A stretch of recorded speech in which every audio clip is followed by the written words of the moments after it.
This is a platform that you chose to go to for help with how you were feeling in your life in 2014, correct? I needed help, yes.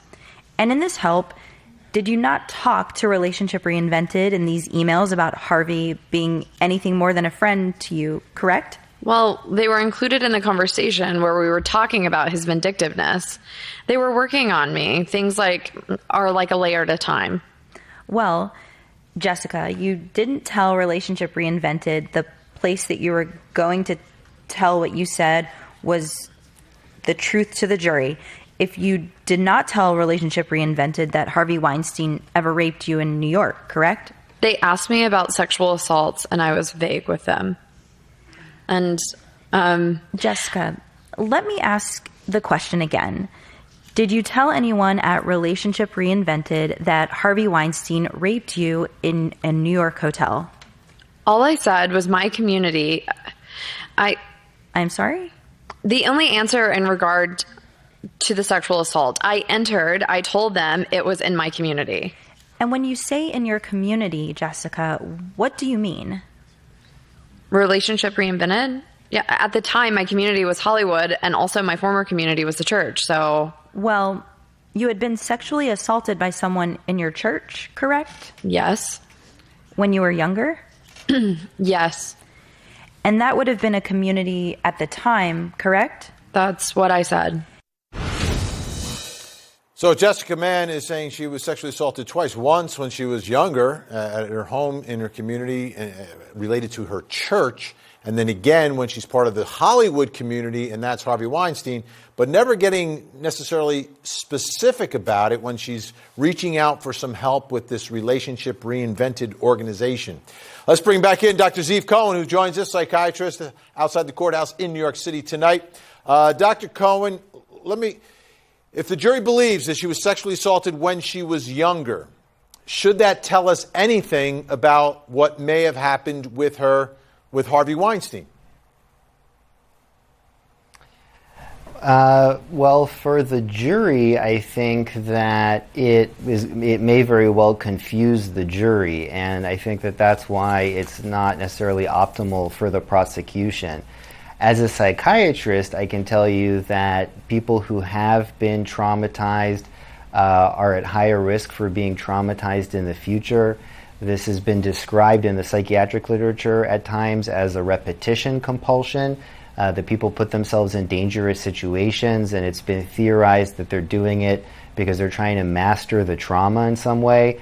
And, you almost heard Jessica Mann say as much in her testimony over the last few days, where she sort of implies that she's trying to work something through or work through some kind of a demon. So I think that clinically that makes sense, and her past assault doesn't undermine in any way her assertion that she was assaulted by Harvey Weinstein. But again, in a courtroom, you're talking to a lay jury, and a lay jury is going to they may hear her as being a confused girl. And I think that the prosecution, the defense attorneys are really playing on that.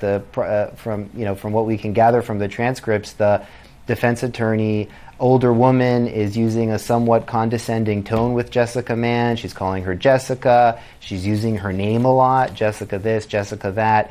And it sort of creates this tempo of like talking to a teenager.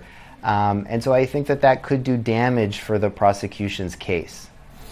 Now, I want to play for you something that we have from Dr. Elizabeth Loftus, who's a cognitive psychologist, will be testifying for the defense, but has already spoken to us here at Court TV. Dr. Cohen, take a listen.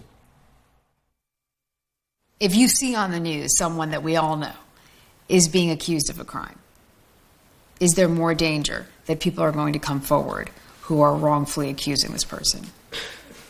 I do believe that you can have an interaction with someone and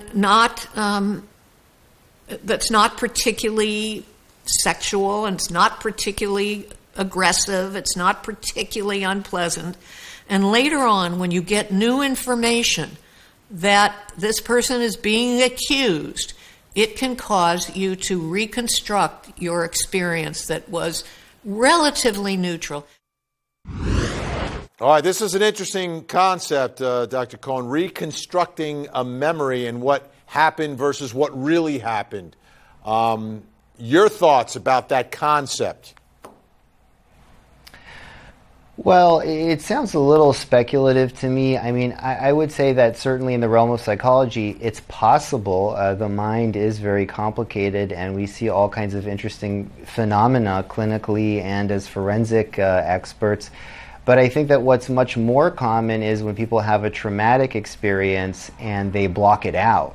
So when we look at the mind using involuntary mechanisms that may shift a narrative or impact a memory, really clinically what we see in the vast majority of cases is in the opposite direction, is that somebody's had traumatic experiences which they have a vague recollection of, or which they minimize, and it's really only over time that they're, as they become more in touch with themselves, that they're able to access more of those feelings. So, I think that false accusations in the case of a celebrity like Harvey Weinstein, sure, that's possible. But of course, it's the role of law enforcement to vet that out. And there have been many accusations. There's been 80 women, by my count, that have accused Harvey Weinstein. So this is just a small subset of them, and presumably these are the ones that the police and the DA felt were the most credible, or where there was the best evidence available. And it'll be up to the fact finder to decide whether they agree with that.